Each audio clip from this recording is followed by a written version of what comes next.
सगळ्यात आधी तुम्हाला गुढीपाडव्याच्या आणि नवीन वर्षाच्या खूप खूप शुभेच्छा. आता आपण चाललोय गुढीपाडव्यासाठी काटे आणायला. चौघजण गेलतो आणि मग दिनुदा तोडत होता. चांगली काठी बघितली आणि तोडायला लावली. मग घरी आल्यावर काठी घेऊन बोरची पूजा करायला पाठवलं मला आणि गुढी पुजवायला मग भाऊ गेले. त्यामुळे तो काय व्हिडिओ याच्यात करायला नाही, आपण त्यात घातला नाही. दुपारी आबाळ एकदम दाटून आलं आणि मग म्हटलं घोडं भिजणार, त्यामुळे शाळूची एक पेंडी घेतली त्याला आणि मग गेलो त्याला शेडला बांधायला. जुंजरी गवतात बांधलेल्या, मग काय सुट्टी देते वय, बुकनाच पाडाल तर जुंजरी गवताचा. मग जखम पण त्याची आता कमी झाली आहे. मैदानला गेलो आपण भडगावला, ज्ञानसुतार आणि मी. आणि मग ज्ञानोदा एकच्या गाडीत होता. गाड्या सुटल्या.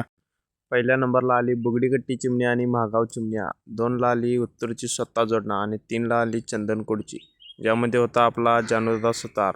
ती गाडी 3 झाली. नंतर सुटल्या घोडागाड्या. आता काय ऐकत्यात, नुसतं धुळाच काढाल ती. घोडागाडी म्हटलं की वेगाचा तरार आहेच. घोडागाडीत बसायला वाघाचं काळीज लागतंय, कारण वेग भरपूर असतोय. याच्यात रिस्क तर लईच आहे.